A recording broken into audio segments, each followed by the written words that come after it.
Well, hey fans, welcome back to another movie review, and today we're talking about Red One.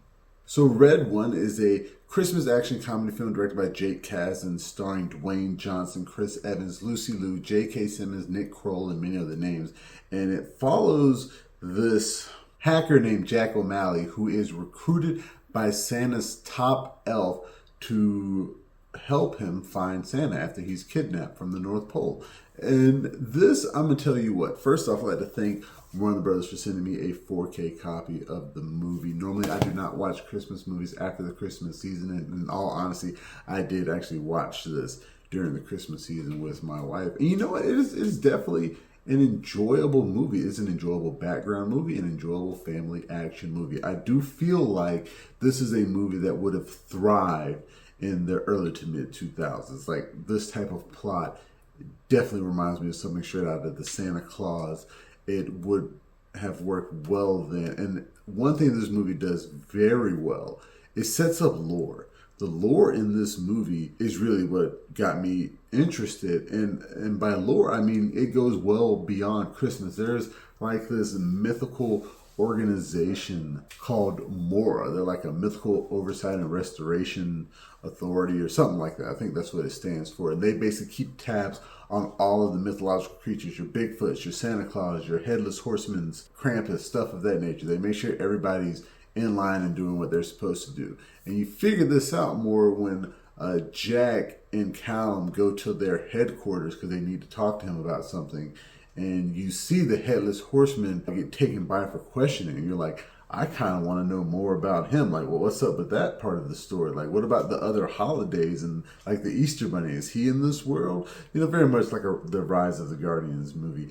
I really wanted to know more about that. So, like a film of this nature, if it does get a sequel, like they can shift it away from Christmas, bring in a whole lot of new characters, keep Lucy Liu, and push it forward. J.K. Simmons is great. I think his role is very limited, but he looks like a jolly old Santa Claus. I like much of his backstory as well. I like his relationship with Krampus, although that really doesn't make sense to me because in the movie, Krampus is like a demon type character and Santa Claus is normal. So even though Krampus is supposed to be adopted, I really did feel like they could have explained more about where he actually came from and how the Clauses decided to, you know, bring him into the family. I like The Rock as Callum. He's basically playing The Rock at this point. Those are what all his roles are. And they don't really outright state it, but they allude that he's an actual elf.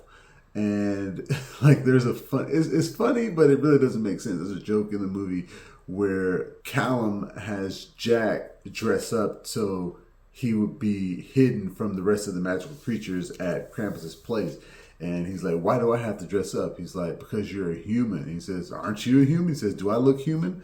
And I was like, yes, you do. You look like a human. You look like a buff man, but still you look like a man. Now, there is one point in the movie where he kind of shrinks down when he's fighting bad guys to like your normal elf height.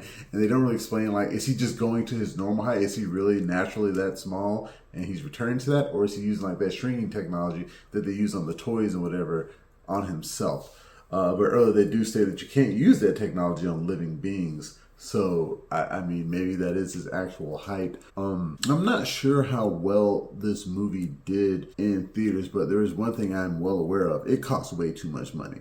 Way too much money. Just because you got The Rock and Captain America in a movie doesn't mean you need to have a budget over $200 million. This movie, max, is like a $90 million movie. The CGI is fine. Like, we always go back to the creator. The fact that the creator was made for what it was made for and looks as great as it did proves that studios don't need to blow their wads on making movies of this nature. And also it came out, I believe, like around Thanksgiving. It should have come out a little bit closer to Christmas in my opinion.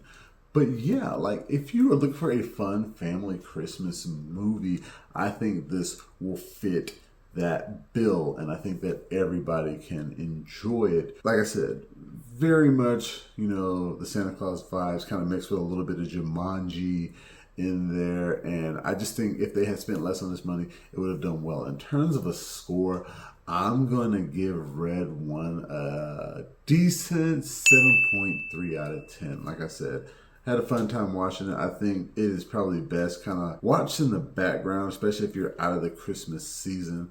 You can just get a couple of laughs here and there.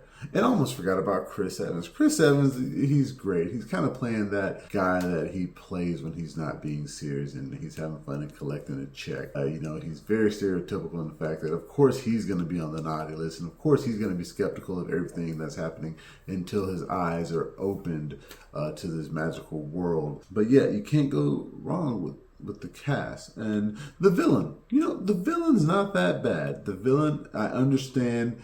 When you have a villain who believes that they are right and you actually listen to the logic, you're like, you know what, it makes sense. I mean, she's got a point. I think that makes for a good villain. Could have been a little better written, but overall, good villain. I want to thank you guys again for joining me for this movie review. Remember, you can find the full review on YouTube and the website, flipfrogllc.com/clicksfrog. Remember, you can find us on Facebook, Instagram, Twitter, and Reddit. And please, pretty please, make sure that you like, share, and subscribe. And until next time, I'll be seeing you.